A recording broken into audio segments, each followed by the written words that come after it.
Okay, let's be real. Chad is not topping bucket lists, nor is it plastered across Instagram. And chances are you've never heard much about it. But hidden in the heart of Africa is a country that might just surprise you. Chad is raw, complex, and full of stories, some ancient and some unfolding right now. So in the next few minutes, we'll travel through its past, explore its landscapes, dive deep into its economy, and get a glimpse into the lives of the people who call it home. Thousands of years ago, the Sahara wasn't a dry, empty place. It was green, full of rivers, animals, and people. In fact, in the northern part of Chad, you can still find ancient rock art showing giraffes, elephants, and even people swimming. These paintings tell us that this land was once full of life and that humans have been living here for a very long time, some of which was as old as 7,000 years. By 500 BCE, complex societies had started to form around Lake Chad. Because of this, it became a centre for farming, fishing, and trade. Then came the rise of powerful African kingdoms. Starting around the 9th century, the Kanem Empire became one of the biggest and strongest in the region. It was ruled by the Saifawa dynasty, which lasted for nearly 1,000 years. The Kanem Empire was known for its cavalry, its Islamic scholars, and its control over major trade routes that stretched all the way across the Sahara. They traded things like ivory, salt, textiles, and unfortunately also slaves. Over time, the Kanem Empire started to decline due to internal fighting and invasions, but it didn't disappear altogether. It simply just moved west and became the Bornu Empire, which kept the Saifawa dynasty going and remained a major power in the region. At the same time, new kingdoms were rising in what's now southern and eastern Chad. For instance, the Bagirmi kingdom emerged in the 15th century and became Islamic in the 1600s. Then there was the Wadai Empire, which began in the 1630s and quickly became a regional powerhouse. These southern kingdoms had their own armies, their own cultures, and sometimes fought with each other for control of land and trade routes. Wadai especially became known for resisting outsiders, even managing to hold off Turkish, Egyptian, and European advances for a while. But things started to change fast in the late 1800s, when European powers scrambled to colonise Africa. That's when France arrived. After years of military campaigns and treaties, they defeated the last local resistance in 1900, which was led by a warlord named Rabih az-Zubayr. By 1920, France had full control over Chad and made it part of French Equatorial Africa. But honestly, France didn't invest much here. Chad was used mostly for cheap labour and cash crops like cotton. And if you're wondering about schools, roads and hospitals, well, there's almost none. Still, during World War II, Chad did something bold. It became the first French colony to support Free France and Charles de Gaulle in the fight against Nazi Germany. That earned it a little recognition, but not much changed for regular people. Then, when 1960 came around, Chad became a free country. But things didn't go smoothly. The new government was led by southern Christian elites, which didn't sit well with the mostly Muslim populations in the north. Tensions grew quickly, and by the mid-1960s, armed rebel groups started popping up in the north. By the 1970s, Chad was in full-blown civil war, and as you can imagine, fighting between different factions turned the capital, N'Djamena, into a war zone. At one point in 1979, the central government collapsed entirely, and different warlords took control of different regions. France, Libya, and other countries kept interfering, which really went both ways. Sometimes they were helping, other times they were making things worse. But in the 1980s, a new leader rose up, Hissène Habré. Backed by Western powers at the time, he took over in 1982 and ruled with an iron fist. His government tortured and killed thousands of political opponents. And after he was overthrown in 1990, he fled the country and was later found guilty of crimes against humanity. He was replaced by Idriss Déby, a former rebel who promised peace, but ended up staying in power for over 30 years. Under Déby, Chad remained politically unstable, but played an important role in regional security. By this I mean the country became a key military ally for France and the West in fighting terrorism in the Sahel. Eventually, Déby was killed in 2021 while visiting troops on the front lines of a rebel attack. But his son, Mahamat Déby, quickly took over and now leads a transitional military government. He promised to move the country toward democracy, but so far it's still unclear when, or even if, that'll actually happen. Okay, so now you know a little bit about Chad's history, but do you know what its geography is made of? To start, let me just say that Chad is huge. I'm talking almost 1.3 million square kilometers. That's about 500,000 square miles, or roughly the size of Texas, California, and Illinois combined. It's one of the biggest countries in Africa, and the largest landlocked one on the continent. That means no coastline, no beaches. Just neighbours on all sides. Libya to the north, Sudan to the east, the Central African Republic to the south, and Cameroon, Nigeria and Niger to the west. But what makes Chad especially interesting is how different it looks from top to bottom. In the north you've got the Sahara Desert, a dry, sun-blasted stretch of land that barely gets any rain. This part of Chad is almost empty. It's mostly home to just a few scattered nomadic groups who raise camels and goats. And in terms of the weather, it's basically dry enough to turn a raisin into dust. But even in this harsh climate, life finds a way. You'll find palm-dotted oases and wild creatures like desert crocodiles and red-necked ostriches living where you'd least expect them. Then comes the Sahel, a narrow middle band that stretches across the centre of the country.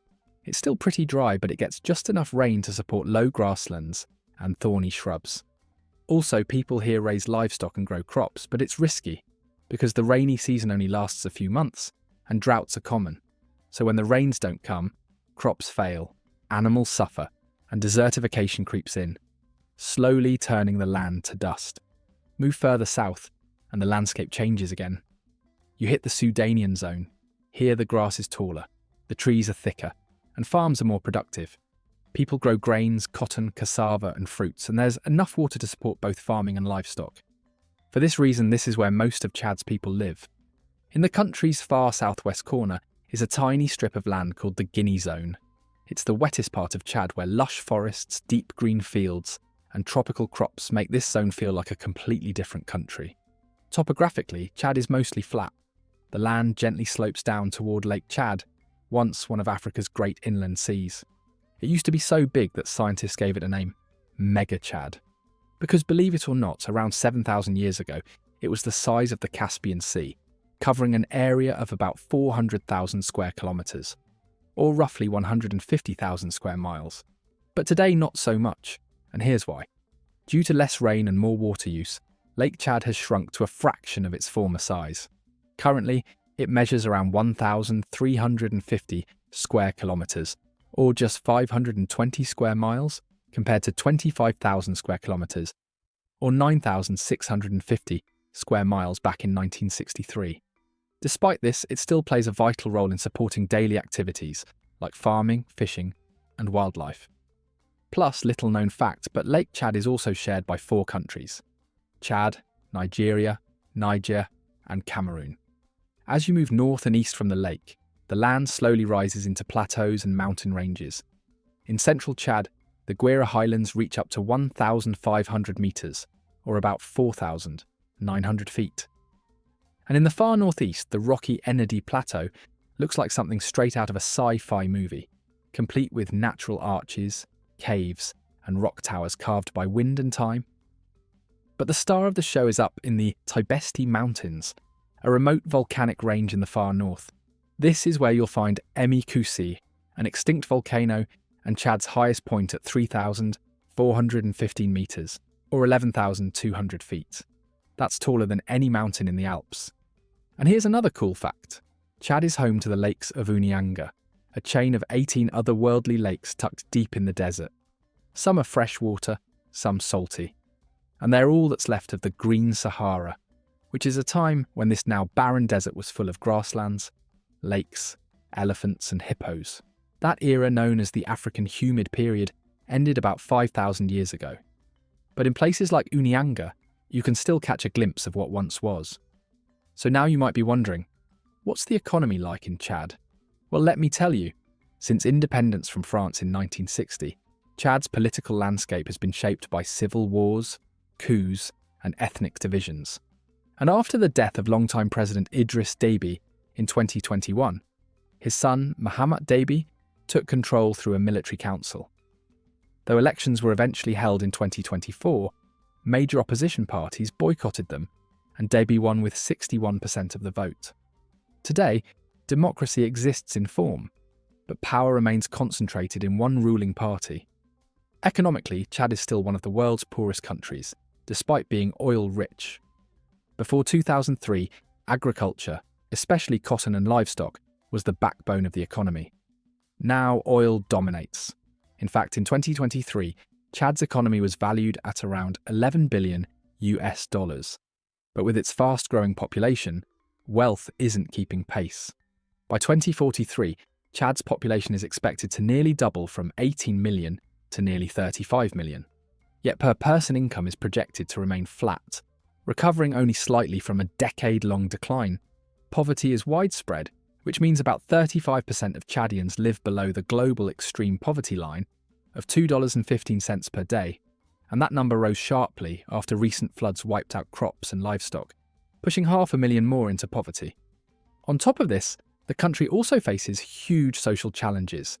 Chad ranks 144th out of 146 in gender equality. 1 in 5 children won't make it to age 5. Maternal deaths are among the highest in the world, and on average, kids spend just 5 years in school. But fortunately, all that's about to change, because Chad's Vision 2030 plan focuses on unity, governance, economic growth, and quality of life. Future projections show that with reforms in sectors like agriculture, education, and infrastructure, Chad could cut poverty in half, nearly double per-person income, and raise life expectancy by 4 years. Which brings us to our next topic, culture. When it comes to culture, Chad is a patchwork of over 200 ethnic groups, each with its own traditions, languages, and ways of life. And honestly, they've never really been fused into one neat national identity. Most groups still see themselves as separate, autonomous communities rather than part of one big cultural whole. Geography plays a big role in this, as we've seen earlier in the video. Down south, you've got the Sahara people. They make up half the country's population and tend to live in settled communities. They're mostly Christian, and their lives revolve around farming and community. Now, if you head north, things change completely. Up there, it's mostly nomadic tribes. Many of them are Muslim who travel with their livestock across desert terrain. Then, in the middle of the country, it's a mix. Some people settle, some move with the seasons. It's kind of like a cultural transition zone. Even religion blends in unique ways. Most Chadians identify as Muslim, but Islam here isn't exactly textbook. It's deeply intertwined with older, indigenous spiritual traditions. And the same goes for Christianity. Around a third of Christian Chadians incorporate animist rituals into their practice, and about 10% of the population still stick exclusively to traditional African religions, especially in the rural south. When it comes to language, things get even more colourful, because although French and Arabic are the official languages, there are over 100 local languages spoken across the country. In rural areas, French isn't really used, and instead a local version of Arabic called Chadian Arabic is the go-to for trade and daily life. You can see all this cultural variety on a plate too. There's no single national dish in Chad, and what people eat depends a lot on where they live.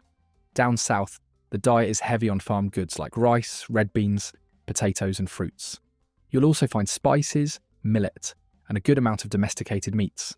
In contrast, northern diets are shaped by the nomadic lifestyle, so more milk, meat and fish, with grain dishes being more occasional than every day. Still, if there's one dish that comes close to being universal, it's boule.